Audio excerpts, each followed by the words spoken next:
Benvinguts a un nou vídeo i avui us porto l'unboxing i review de Yotto Microphone Accessories Set, el braç metàl·lic que faig servir jo per gravar.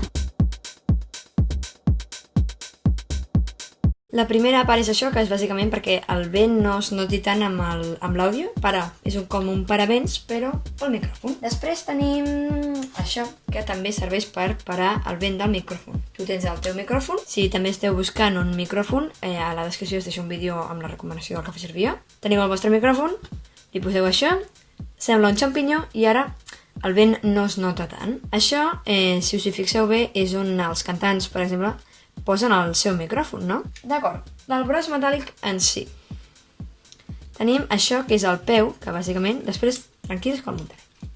Això va enganxat a la taula, ho descargoles, ho poses a la taula, ho cargoles i ho tens enganxat. Aquí tenim una rodeta, mireu. Veieu com entrant? Doncs aquí hi posarem el braç metàl·lic perquè no es mogui. Després, per últim, dintre de la caixa tenim el braç metàl·lic en si, que ara veurem com es munta. I també tenim uns velcros aquí, que no sé ben bé per què serveix. A la caixa, aquesta és la part de darrere, que et posa tot el que porta el micròfon stand, que és el braç metàl·lic en si, el clip, que deu ser això d'aquí, el table tamp, que és això, el pop filter és això, el windscreen això, i et diu que en aquest kit no s'inclou el micròfon. I ara sí, anem a muntar el micròfon. D'acord, perquè ho veieu bé, he canviat d'angle i això serà una mica un galimaties perquè no estic acostumada a gravar així.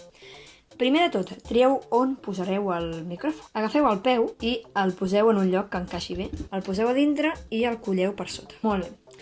Després agafeu el braç metàl·lic i veieu per la part que és més negra, no per aquesta part, sinó per aquesta. I la poseu aquí. Si veieu que no entra, és perquè heu de descollar aquesta rodeta d'aquí. Quan la tingueu fora de tot, ara sí, posem el braç i tornem a collar. Fem així i que quedi ben recte. Ho descollo una mica i ara ja tinc aquesta mobilitat amb la seguretat de que no em caurà, a no ser que em caigui l'extensió de la meva taula. I, d'acord, si descollem això, així, fàcil. Si el colleu molt, es mou poc. Si el colleu poc, es mou molt. Jo us recomano que quan tingueu el micròfon posat ja com vosaltres vulgueu, amb la posició que toca, apreteu a tope i així segur que no s'us. Procedim a posar el micròfon al seu lloc. Ara us ensenyaré tot el moviment que pots fer el braç, d'acord? Però primer agafeu el micròfon o això. Es posen de la mateixa manera, o sigui que posaré el micròfon perquè ho veieu molt millor. Tots els moviments que té el micròfon. Podem moure el micròfon amunt i avall, d'acord? Després tenim aquí aquest, que és el que m'ha caigut abans. Si el tenim així, podem moure'l avall i el podem moure amunt. Llavors el colles quan el tens posat a la teva mida. I també, no us he ensenyat abans, podeu moure'l així, en diagonal, d'acord? Perquè té unes peces aquí que no es collen, però el pots moure. Us el poso així, d'acord?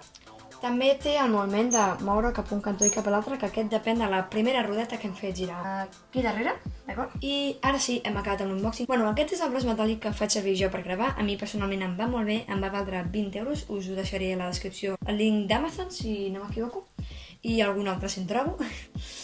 Espero que si us el compreu us vagi tan bé com m'ha anat a mi. Si us el compreu gràcies a la meva recomanació, us agrairia immensament, infinitament que m'ho diguéssiu en els comentaris.